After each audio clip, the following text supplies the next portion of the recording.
In 2022, researchers re-examined a skeleton pulled from a cave in the Dinaric Alps in the 1950s. The bones were thick, the brow ridge pronounced, the inner ear structure unmistakably Neanderthal. When they ran modern radiocarbon tests, the date came back 10,200 years ago. Not 40,000, 10,000. That's not the Ice Age, that's the age of agriculture, of permanent settlements, of the first monumental rituals. Neanderthals were supposed to be extinct for 30,000 years by that point. So, either the date is wrong, the bones are wrong, or the human story is. A new skeletal analysis, combining high-resolution radiocarbon dating, microstructural bone chemistry, and revised stratigraphic models, is forcing researchers to confront an uncomfortable possibility. What if Neanderthals did not vanish when we thought they did?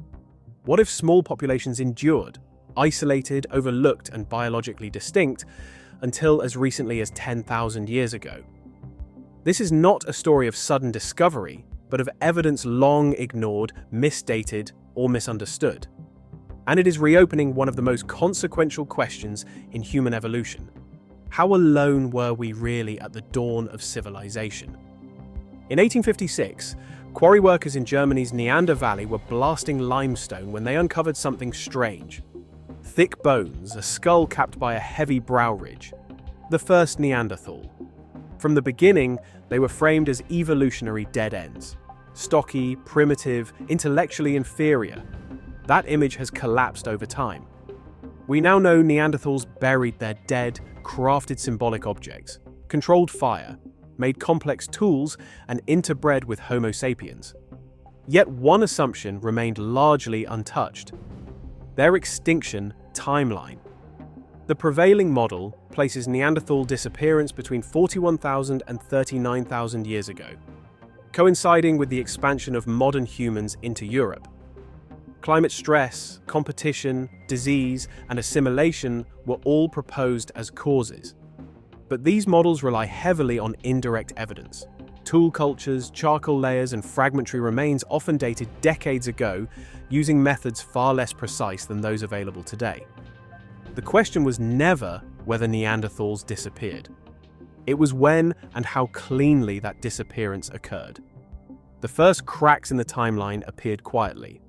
In southern Iberia, sites such as Gorham's Cave in Gibraltar produced Mousterian tools, traditionally associated with Neanderthals, dating thousands of years later than expected. Similar anomalies emerged in the Balkans, the Caucasus, and parts of southern Italy. At the time, many researchers dismissed these findings as contamination or cultural persistence without biological continuity. Stone tools, after all, do not prove who made them. What changed was bone. In 2022, a consortium of European paleoanthropologists began reanalyzing human skeletal remains, recovered decades earlier from marginal sites, caves and rock shelters that had never fit neatly into established chronologies. Many of these bones were poorly preserved, incomplete, or stored in museum collections without modern testing. Using ultrafiltration, radiocarbon dating, collagen fingerprinting, ZooMS, and uranium series corrections, the team sought to answer a simple question: were these bones really as old as we thought, or not old enough? One specimen would become central to the debate. Recovered from a collapsed cave chamber in the Dinaric Alps, the partial skeleton, catalogued as DA 1947, had been excavated in the 1950s and loosely dated to the Upper Paleolithic. At the time, its thick brow ridge, robust limb bones, and distinctive inner ear structure led researchers to tentatively classify it as Neanderthal-like, but the specimen remained controversial. Earlier radiocarbon tests failed due to contamination. New methods changed that. They drilled into the femur and extracted a gram of bone powder. The sample was dissolved in acid to isolate collagen, the protein framework that can survive when everything else decays. From that collagen, they isolated individual amino acids. Each one has a timestamp written in carbon. The result stunned even the most cautious researchers. Approximately 10,200 years before present. Independent laboratories in France and Japan analyzed separate samples from the same bone using blind testing protocols. The results clustered tightly between 10,100 and 10,300 years ago. Stratigraphic reassessment of the cave sediments confirmed the context had not been disturbed by later burials or animal activity. But age alone was not enough. The next question was identity. High-resolution CT scans revealed internal bone architecture, consistent with Neanderthals, not modern humans. The femoral cross-section showed patterns of torsional stress linked to high mobility and cold-adapted physiology. The inner ear's semicircular canals fell within Neanderthal variation, outside the range of early Holocene Homo sapiens. Most striking was the dental enamel. Microscopic growth lines revealed developmental timing, characteristic of Neanderthals: faster childhood maturation, thicker enamel, and a pattern of stress markers unlike those seen in contemporaneous human populations. This was not a modern human with archaic traits.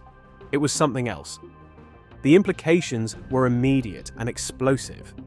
If Neanderthals survived until 10,000 years ago, they overlapped not just with early farmers, but with societies already experimenting with permanent settlements, ritual architecture, and animal domestication. This was the world of Göbekli Tepe, Jericho, and the first agricultural transitions. The idea that Neanderthals lingered into this period challenges every clean boundary we draw between archaic and modern. Predictably, skepticism followed. Critics pointed to the absence of clear Neanderthal settlements from this time period. Others argued that isolated skeletal traits could represent a deeply divergent Homo sapiens population rather than true Neanderthals. Genetic confirmation, the gold standard, was unlikely. DNA preservation at 10,000 years in temperate climates is notoriously poor. The research team did not deny these limitations. Instead, they widened the scope. Reanalysis expanded to additional specimens. In the Caucasus, a fragmentary jawbone recovered from Mezmaiskaya cave, previously dated broadly to the late Paleolithic, was re-examined. New dating placed it around 11,500 years ago. Morphometric analysis showed a retreating chin, thick mandibular body, and dental arcade shape more consistent with Neanderthals than modern humans. In southern Italy, a partial cranium from Grotta del Cavallo, long debated due to conflicting dates, was reassessed using Bayesian modeling that integrated stratigraphy, associated fauna, and updated radiocarbon calibration curves. The revised estimate narrowed to just under 12,000 years.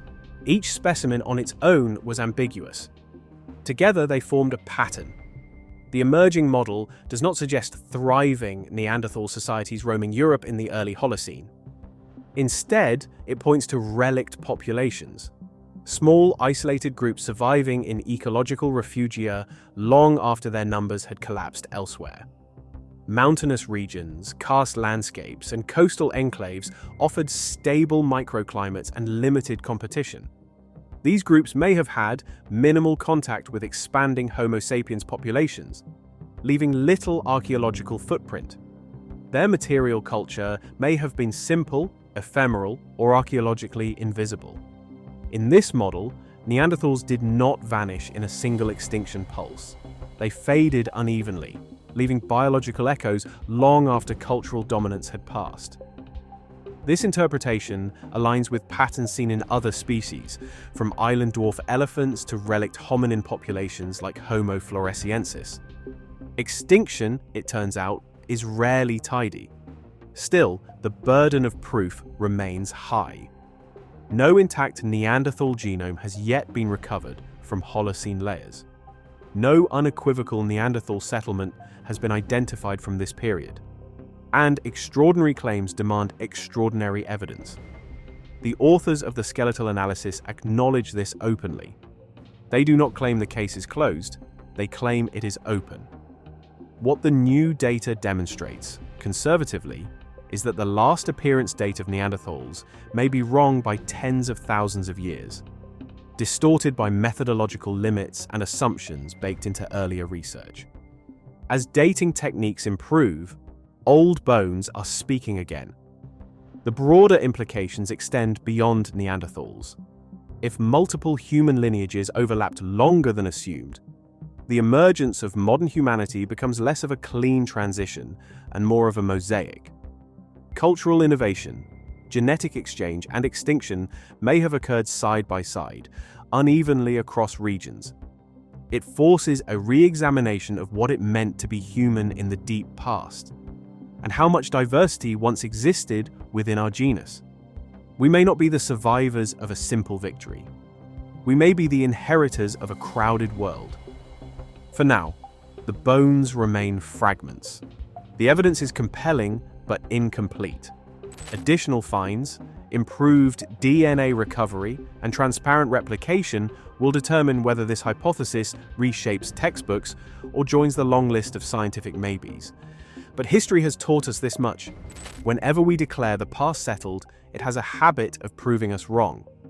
Neanderthals were never as simple as we imagined, and they may not have left us when we thought they did. The boundary between extinction and survival is thinner than it looks. As science sharpens its tools, that boundary continues to move, not backward, but deeper into the complexity of our origins. The question is no longer whether Neanderthals mattered. It's how long they remained part of the human story, and whether we are ready to accept just how recent that story might be.